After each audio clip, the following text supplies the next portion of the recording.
وہ لمحہ بڑا صبر آزما تھا کہ جب تقریباً 6 لاکھ مسلمان غازی علم الدین کے جنازے میں کھڑے تھے اور ایک سوالیہ نشان تھا سب کے سامنے کہ ہم لاکھوں لوگ اپنا ایک غازی نہیں بچا سکے. یعنی یہ پاکستان تو بنا ہی ناموس مصطفیٰ صلی اللہ علیہ وسلم کی حفاظت کے لیے تھا.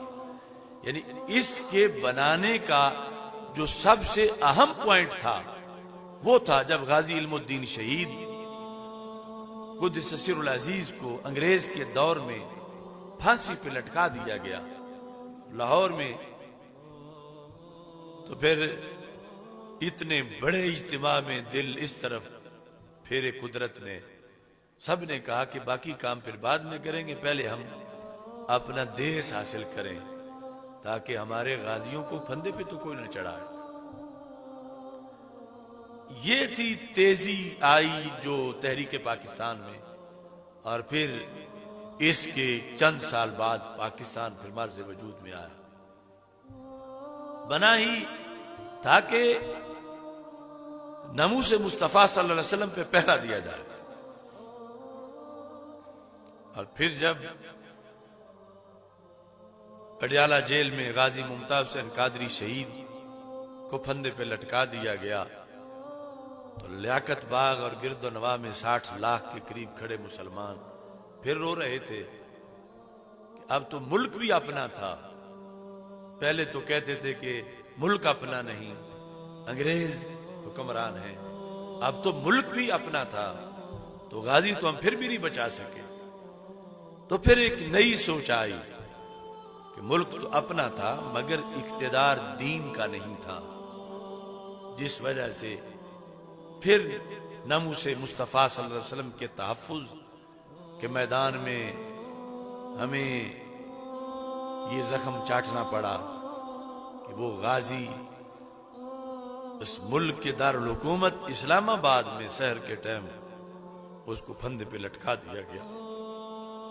اب اس کے اندر جب اس طرح کی حرکتیں ہوتی ہیں تو اس کے اثرات پھر عام ملکوں کے مقابلے میں کئی گنا زیادہ مضر ہوتے ہیں. یعنی ایک ملک بنا مثلا رنگ کے نام پر، گوروں کا ملک، کالوں کا ملک، مشرق والوں کا، مغرب والوں کا، فلاں ضلع والوں کا، فلاں صوبے والوں کا، فلاں دریا والوں کا، دریا سے آر والوں کا، پار والوں کا. لیکن پاکستان تو دنیا میں واحد ملک ہے جو نہ گورے کی تحریک پر، کیونکہ یہ گوروں کے لیے ہے، یہ کالوں کے لیے ہے، یہ جاٹوں کے لیے ہے، یہ تارڑوں کے لیے ہے، یہ سندھیوں کے لیے ہے، بلوچیوں کے لیے ہے، پٹھانوں کے لیے ہے.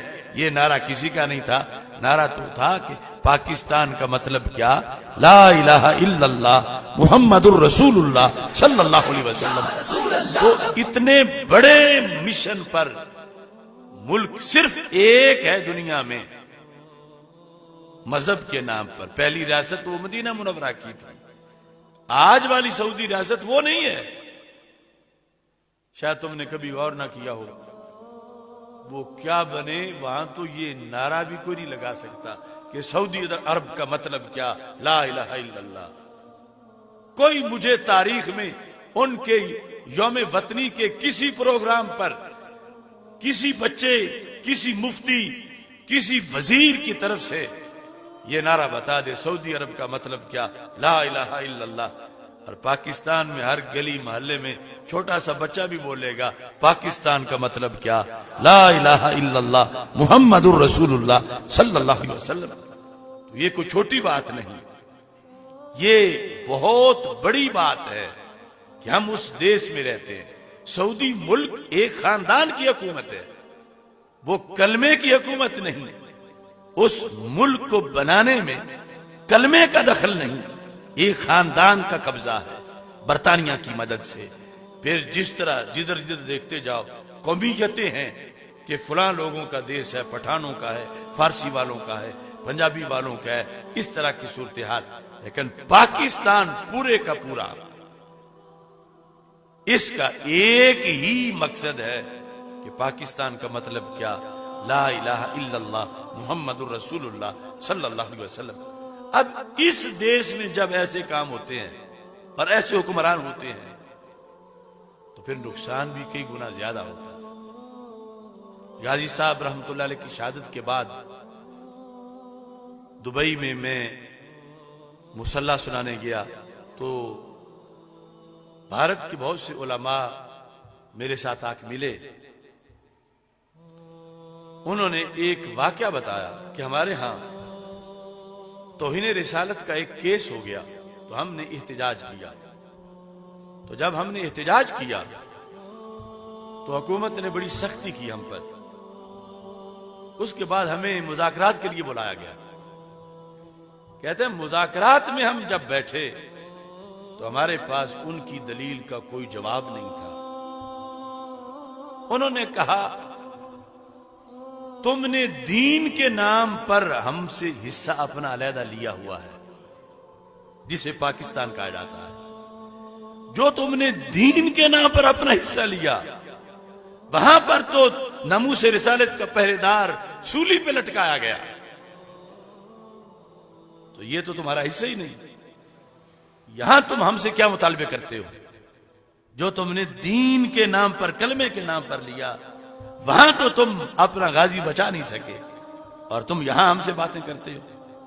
تو یہ جس طرح وہ سارے اس بات پر بڑے پریشان تھے، میرے سینے کو بھی ضرب لگی کہ دیکھو لیا کس کام کے لیے حصہ تھا۔ بڑوں نے تو حق ادا کر دیا، لیکن ہم پچھلے، ہم سے پوچھا جائے گا کہ مسجد کو کیوں مندر بنانے کا منصوبہ بنا؟ کوئی اس چاہتا ہے کہ اسی مسجد کو شراب خانہ بنایا جائے، کوئی کہتا ہے اس کو چکلا بنا لیا جائے، کوئی کہتا ہے اس کو نام نہاد روشن خیالی کا مندر بنا لیا جائے۔